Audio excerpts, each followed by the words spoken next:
Ας ξεκινήσουμε με το πρώτο μας θέμα που αφορά στην διαδικτυακή εκδήλωση που διοργάνωσε η Εθνική Κυπριακή Ομοσπονδία και ο πρόεδρός της Χρίστος Καραολής με αφορμή το προδοτικό πραξικόπημα και την τουρκική εισβολή στην Κύπρο. Κύριος ομιλητής ο Υπουργός Εξωτερικών της Κύπρου, κύριος Νίκος Χριστοδουλίδης. Η εκδήλωση αυτή πραγματοποιείται κάθε χρόνο στο Βρετανικό Κοινοβούλιο με τη συμμετοχή όλων των ομογενειακών οργανώσεων και με τη συμμετοχή πολλών Βρετανών βουλευτών από όλα τα κόμματα που εκπροσωπούνται στη Βουλή των Κοινοτήτων. Φέτος, λόγω της πανδημίας του κορονοϊού, η εκδήλωση πραγματοποιήθηκε διαδικτυακά και εμείς θα μεταδώσουμε αποσπάσματα από αυτές τις ομιλίες. And thank you for taking the time to join us today. We are delighted to have so many members of both houses of Parliament with us on Zoom and so many UK Cypriots following this meeting online and via community radio. Traditionally, this meeting, jointly organised by the All-Party Parliamentary Group for Cyprus and the National Federation of Cypriots, takes place in Parliament. However, as with most things over the last few months, circumstances have forced us online. Having said that, I'm delighted that the Foreign Minister of the Republic of Cyprus, Mr. Nikos Christodoulides, is able to join us from Nicosia, having just returned from the EU Foreign Affairs Council in Brussels.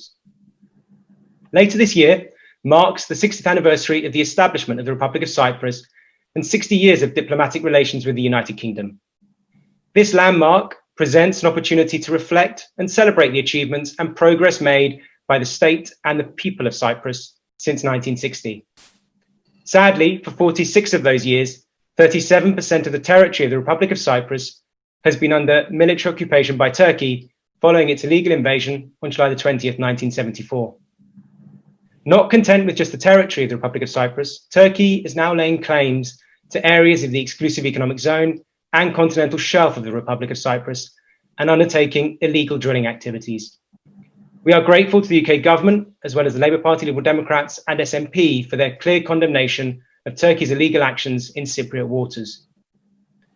Sadly, Turkey's illegal occupation means that the Republic of Cyprus has only been free and united for less than a quarter of its entire existence.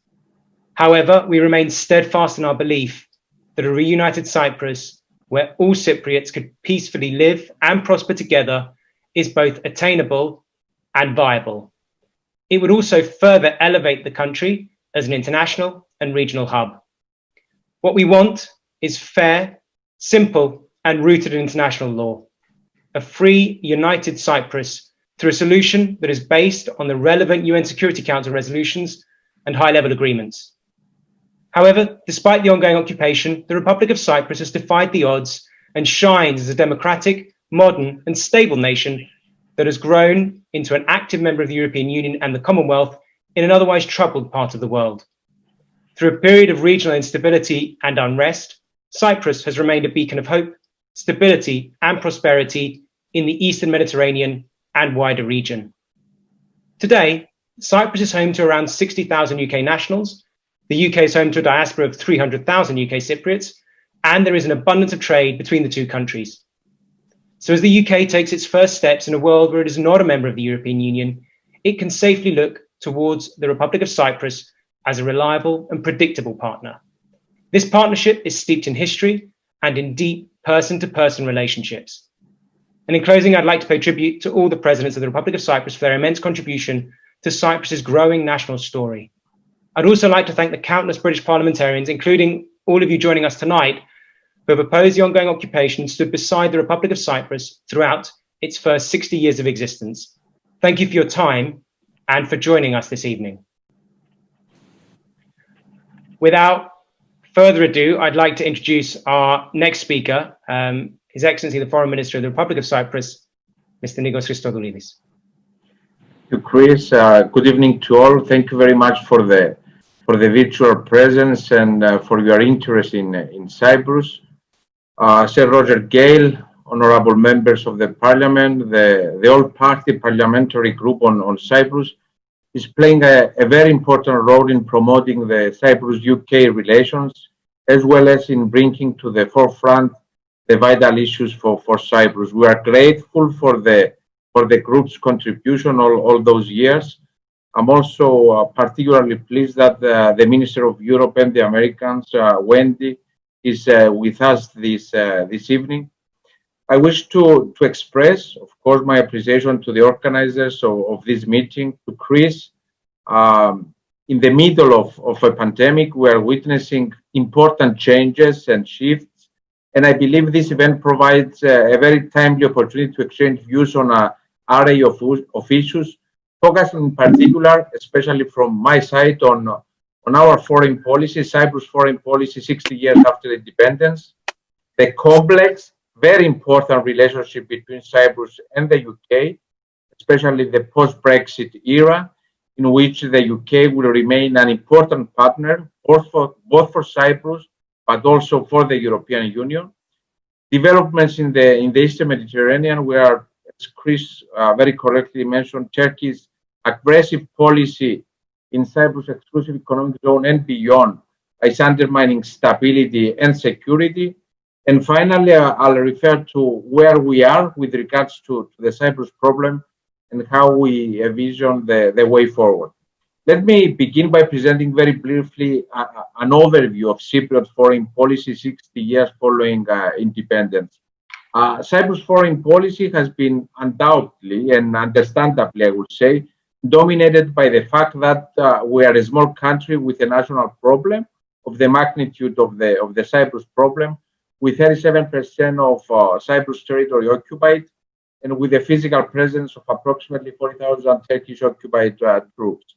Certainly, so long as the situation on the ground continues to be one of the illegal occupation, the solution of the Cyprus problem remains the number one priority of the Cyprus government at the heart of its foreign policy. With this as given, we made a conscious decision over the past few years to also embark on a different strategy, to go beyond a monothematic, I would say, foreign policy, projecting into a diverse, polythematic one, utilizing Cyprus' unique characteristics, amplifying our strategic role and promoting a vision for our region that resonates well beyond the boundaries of the Eastern Mediterranean. The rationale is that the benefits accrued will also have a beneficial effect in our efforts to reunify the country and its people, because as I told you, this is our number one priority. The multifaceted foreign policy I referred to is anchored on three main pillars. The first pillar is the enhancement and the expansion of our relations with all countries in our immediate region, the Middle East and the Gulf. At the heart of this first pillar is the unique geographical position of Cyprus, building on the traditionally excellent relations with our neighbors. We have worked methodically in deepening our ties and building cooperation that brings tangible results that are beneficial not only for the countries involved, but also for the region. For example, a recent example, there has been enormous, I would say, solidarity extended during the pandemic in this network of close partnership in a very tangible manner.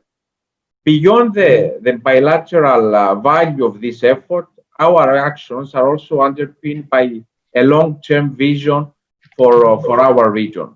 We believe this vision of building bridges through synergies and cooperation is relevant not only for the region and its countries, but also for Europe and beyond. We believe our vision for the Eastern Mediterranean is relevant because the region is relevant.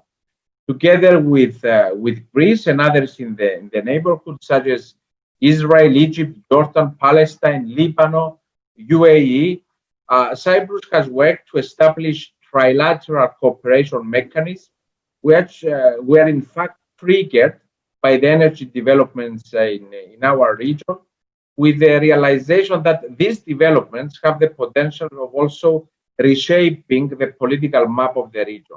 And I believe we are seeing this unraveling. This innovative cooperation fora reflect our strategy to create synergies and forge closer cooperation with moderate countries of the region in a broad range of areas, from political and economic cooperation to security, culture, innovation, education, and central.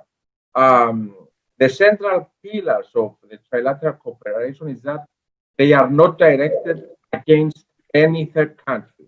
We didn't decide to come together because we don't like one of our neighbors. On the contrary, they are an instrument for promoting cooperation in the region. They evolve in areas where there is a cooperative advantage, and they have been broadened to bringing in additional partners in specific fields. For example, we have had the United States, France, the European Union, even with the UK, we had some discussions to participate in some of the trilaterals for specific areas where there is an interest. For example, energy with the European Union, security with the French, terrorism with the United States.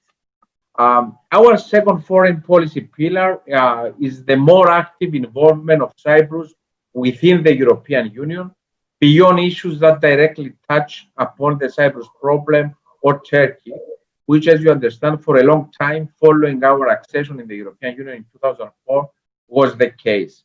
We have worked to build our voice in Brussels on an array of issues where Cyprus has a strong added value. For example, Cyprus has a deep understanding of the way countries in the region operate, how to get messages across effectively.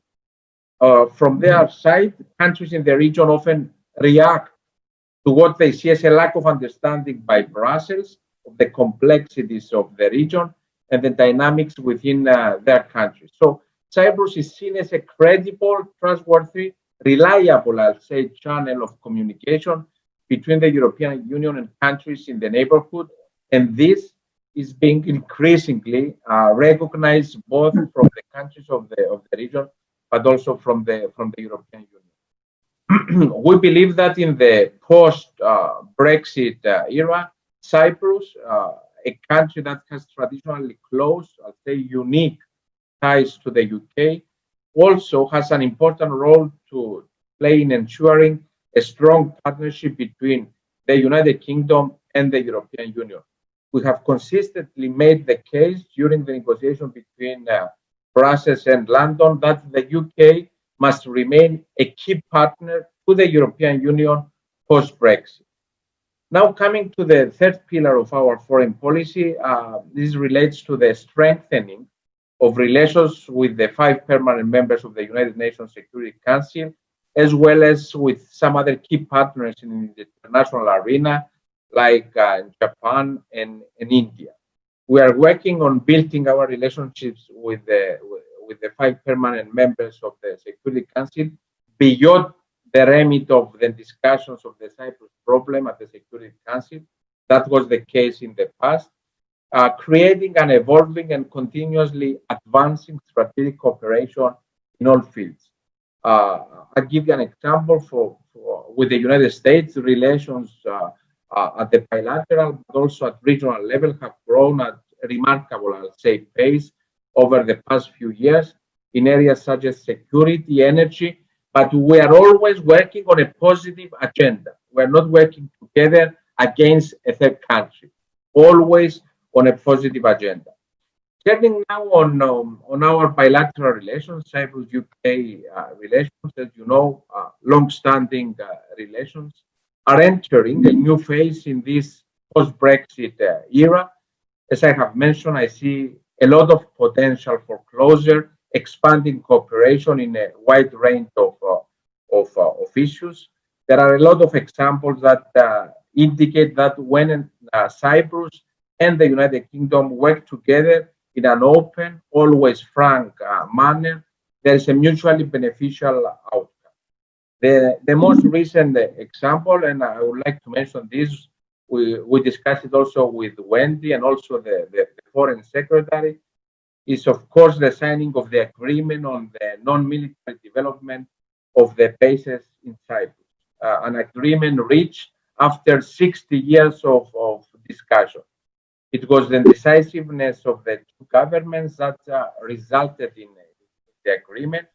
It was certainly a time-consuming, difficult process through constructive cooperation between the Republic of Cyprus and the UK government. We overcame obstacles through mutually beneficial solutions. What drove both sides was the enormous positive impact, economic and not only, for the people living in these areas. The fact that this is the biggest actually change on the use of land and development of the various zones within the bases since the establishment of the Republic of Cyprus in 1960 should not evade that. The implementation of the agreement will pave the way for significant prospects for economic development and activity for the people living there and for the economy in general, particularly now having in mind that in the post-COVID era, we have a lot of economic challenges to face. The fact that this agreement was achieved and signed is also indicative of the excellent level in the relation between the Republic of Cyprus and the UK. Our countries share long established, deep-rooted ties, both at the state level, but also, as Chris mentioned, at the level of our people. In recent years, these ties have been further enhanced and expanded with close and effective cooperation in a wide range of fields at bilateral, European, and international level. And of course, we also cooperate in the Commonwealth. You are well aware, Christos mentioned the number of the importance of the human links that play in the constant development of our bilateral relations.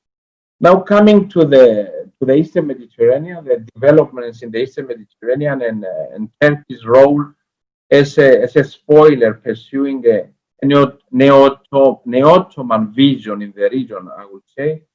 This is an issue that we expect from the UK government to convey firm and clear messages, both in its public statement, but also in its contacts with Turkey. I understand that Foreign Minister Çavuşoğlu was in London 2 days ago. He had a meeting with Foreign Secretary Raab. Unfortunately, in times of an unprecedented crisis due to the COVID-19 pandemic, which has gripped the whole of humanity, Turkey is escalating its provocative actions. Ankara is carrying a systematic, I'll say, multifaceted strategy to implement its hegemonic revisionist vision for the region in a clear violation of international law and to the detriment of the sovereignty and national interests, not only of Cyprus, but many countries in the region. Rather than being daunted by the effects of the pandemic, the Turkish leadership seems to be utilizing the international community distraction caused by the pandemic in order to intensify and further promote its plans. In Cyprus, right now, Turkey started a new illegal drilling operation within our maritime zone. That is the sixth drilling in a row in less than a year. Just to give you an indication, the drilling is taking place within exploration block 6 of Cyprus exclusive economic zone. It's just 51 nautical miles off the southwestern shores of Cyprus, and it's 154, triple the distance from the shores of Turkey. Block 6, which was duly licensed by Cyprus to the Italian company ENI and the French company Total, falls within our exclusive economic zone continental shelf, already delimited between Cyprus and Italy. As you understand, Turkey's action is a further severe escalation of its policy of violations of the sovereign rights of Cyprus. And of course, this activity is coupled with heavy militarization of the seas around the island by the Turkish Navy, putting the security and the stability at risk. It is important also to remember that Turkey's provocations do not take place in a vacuum. They form part of its overall revisionist policy exemplified by its expansion, its actions, either in Syria, its interventions in Libya, North Iraq, illegal actions in Greece. In Greece, we have been witnessing, especially the last period, almost daily, a systematic violation of its airspace and the instrumentalization, actually effective weaponization of migratory flows to Europe. And of course, Turkey is also threatening with announced drillings off the coast of Greece. The international community, we believe it's about time to respond in a coherent, fair manner to Mr. Erdogan's increasingly authoritarian, erratic behavior. Implementing this neo-Ottoman policy in the region is also a form of distraction, I would say, from the internal situation in Turkey.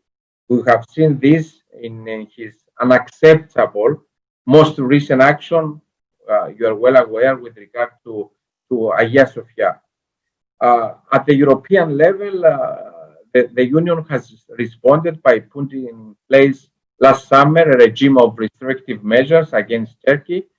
During the Foreign Affairs meeting yesterday, it was agreed that this will be further enhanced on the basis of the proposals already submitted by us, while additional sectoral measures will be explored by the High Representative, Mr. Borrell, and be presented at the Council, given also Turkey's escalating behavior against Greece.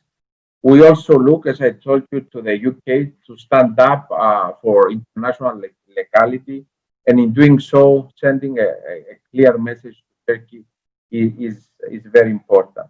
It is also important to convey these concerted messages to Turkey, because in the current very difficult situation, I would say poisonous climate of provocation and aggression, it cannot be expected that result-oriented negotiations for the Cyprus problem can resume. No one can negotiate under such duress. We remain strongly committed to the efforts to reunify Cyprus and its people, and we are ready to resume negotiations from where they halted by Turkey's demands at Grand Montana. For us, there is no alternative, and the status quo cannot be the solution of the Cyprus problem. The status quo cannot be the future of Cyprus. Following the meeting of President Anastasiadis and Mr. Kinti with UN Secretary General Guterres in November 2019 in Berlin, the approach was to resume the negotiation process from the point negotiations ended in Grand Montana immediately after the election process in the occupied areas. Regrettably, due to the pandemic, this wasn't possible, and the election process will take place in October. In the meantime, we asked Turkey to show concretely its own commitment to seizing all illegal activities in Cyprus exclusive economic zone, so as to pave the way for meaningful negotiations for a viable, lasting, comprehensive settlement of bizonal, bi-communal federation, always in line with the UN Security Council resolutions and, of course, international and EU law. A solution that creates conditions for peace, stability, and prosperity, not only for the country, not only for Cyprus, but also for the region. Dear friends, the Cyprus problem is not a bi-communal problem. It's a problem of invasion and occupation. Turkey's erratic behavior in the region, its constant interference, even more recently, I would say, on the issue of the reopening of the crossing point following temporary closure due to the pandemic, clearly demonstrate who bears responsibility for the current unacceptable situation in Cyprus. We hope and we work for this direction, that the upcoming United Nations Security Council resolution on the renewal of the mandate of the United Nations force in Cyprus, UNFICYP, will send a strong message on the importance of creating the necessary conditions for the resumption of the negotiations for a comprehensive settlement of bi-zonal, bi-communal federation. The UK's role is of utmost importance. I have to say we are working closely with the UK government and discussed this issue with Dominic Raab last week. And we're working towards the same direction. And we are looking forward to your support to put an end to the division of Cyprus. Thank you very much. Thank you, Chris. Minister Christodoulis, thank you very much for that. Next up, I'd like to ask Minister Wendy Morton, Minister for the European Neighbourhood and the Americas, to kind of offer her remarks as well. Thank you. Thank you so much, Christos. And I think we should also thank you for making this annual meeting happen this evening, in spite of the current COVID circumstances that we find ourselves in. And I'm really pleased to be able to join you all this evening. But let me start by just reflecting on the last few months. We've seen COVID-19 and the lockdown have such a huge impact on each and every one of us, and sadly, far too many have lost loved ones to the virus. And I know the Cypriot community here in the UK has also been impacted too. So my heartfelt sympathies go out to those who have been impacted and affected, but especially the friends and the families of those we've lost. But on a positive note, the pandemic has shown how strong our relationship really is. The Foreign Secretary and I have spoken to Nikos a number of times during the pandemic. Since March, Britain and Cyprus have worked closely together to help Cypriots in the UK and Brits in Cyprus to return home. Many friends and many families have been reunited, reminding us once again of the close links between our two countries. And so in spite of the pandemic, our relationship has grown in recent months. We now have the arrangement on non-military development in the sovereign bases. And last month's announcement shows how committed both our countries are to developing those links and to finding new ways to cooperate. But I'll just close really with a comment on settlement, if I may.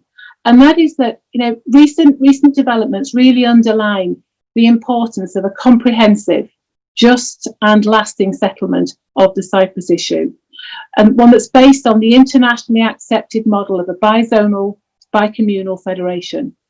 We continue to believe that the best long-term way to resolve tensions in the region, including on the Turkish exploration of hydrocarbons in the waters around Cyprus, is to achieve a settlement on the Cyprus issue. And we really hope that all parties will redouble their efforts towards a settlement.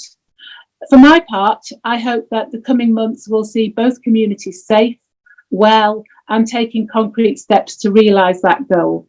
And I really hope that our UK Cypriot links, whether they're political or personal, can keep going from strength to strength. And again, Christos, I thank you for inviting me along this evening. Thank you. Thank you, Minister. I know your time constraints, so if you do need to leave us, thank you very much for taking the time to join us. Next up, I'd like to ask our kind of chair of the all-party group, Sir Roger Gale, to say a few words.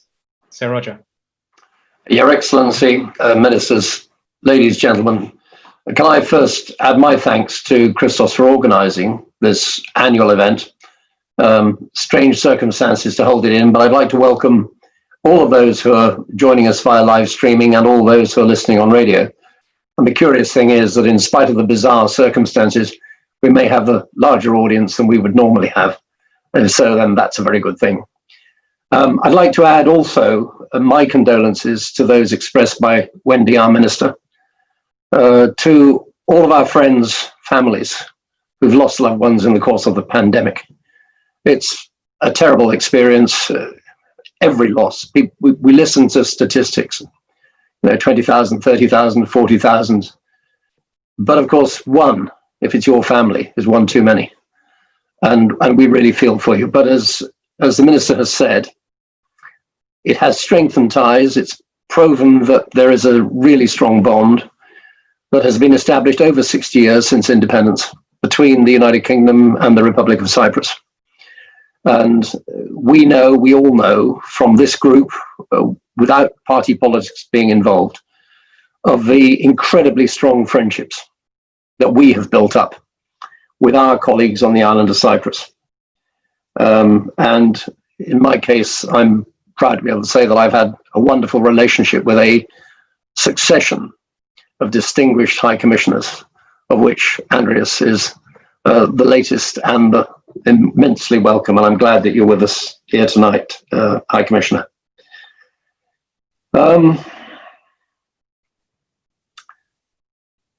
My late friend Robin Corbett, who was the chairman of the All-Party Group before I was, used to say, wouldn't it be wonderful if we could say Cyprus without then making the next word problem?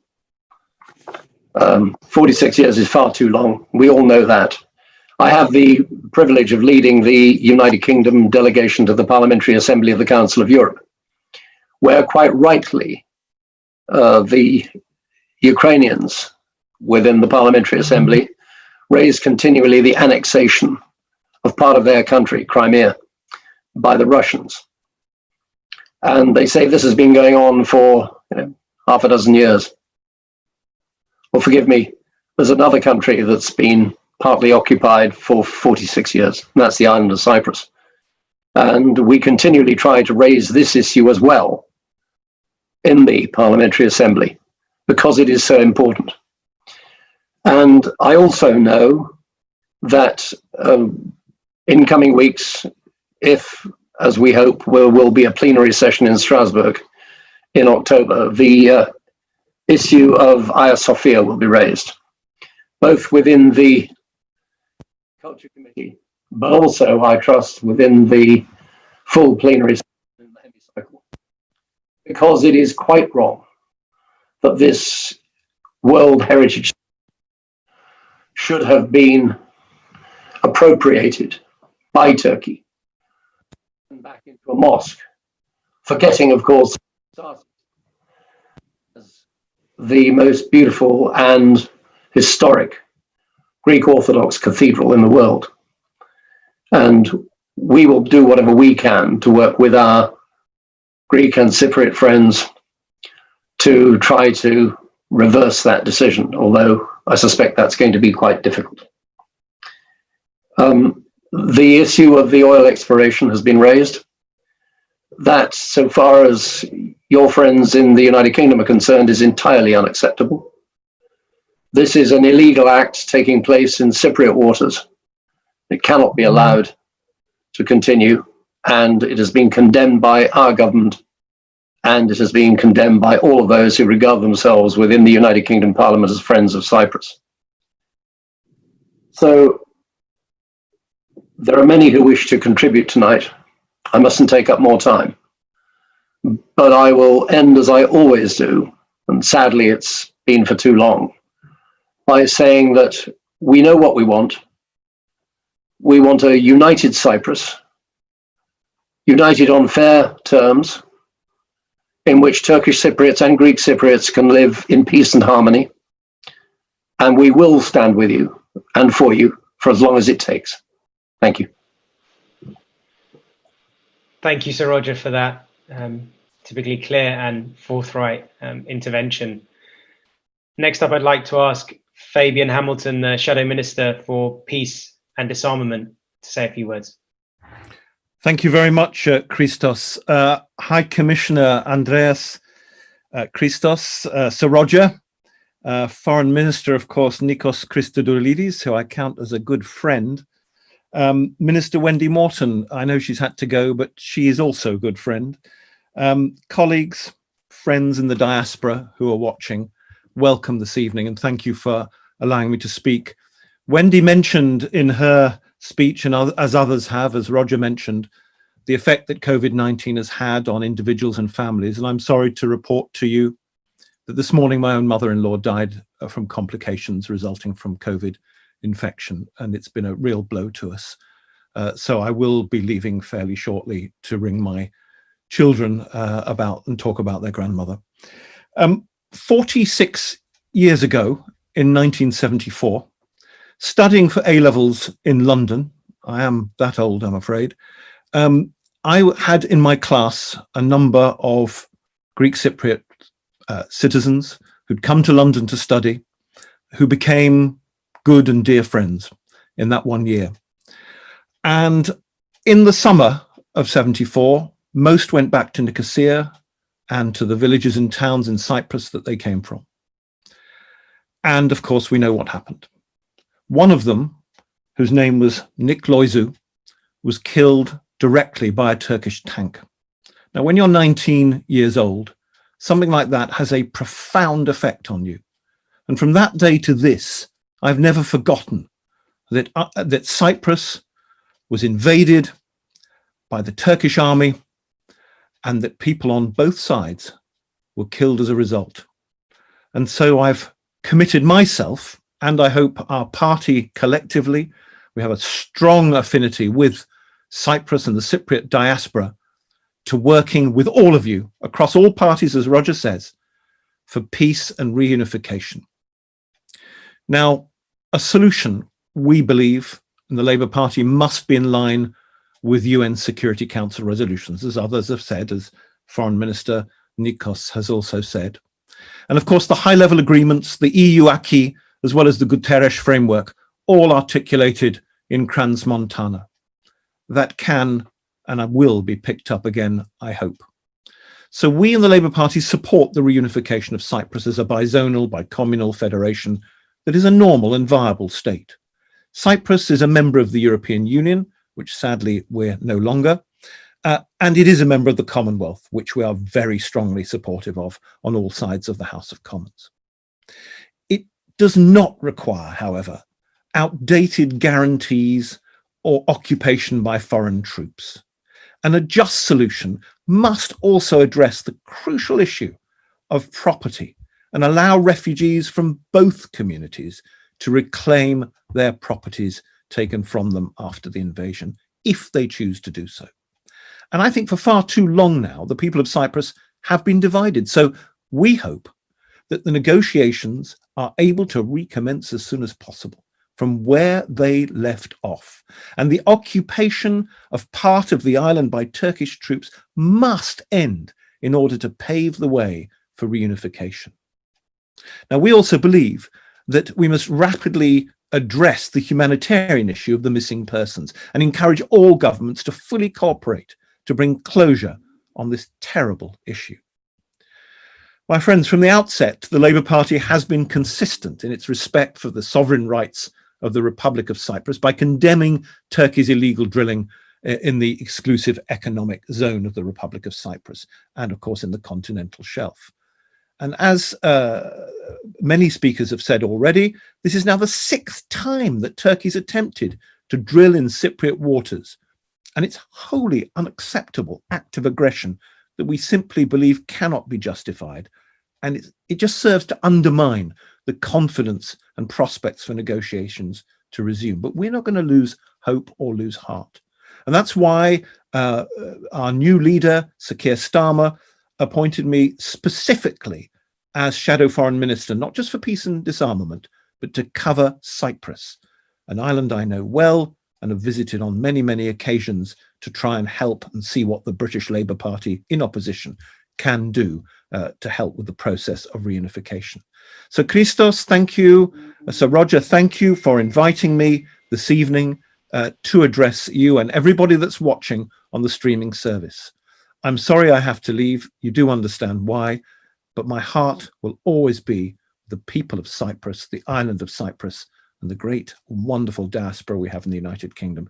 Thank you all for being here tonight, and thank you, Nikos Christodolidis, for joining us. You are a true friend. Ολόκληρες τις ομιλίες θα σας τις παρουσιάσουμε την ερχόμενη Παρασκευή στις 8 το βράδυ στην εκπομπή με το φακό του Hellenic TV.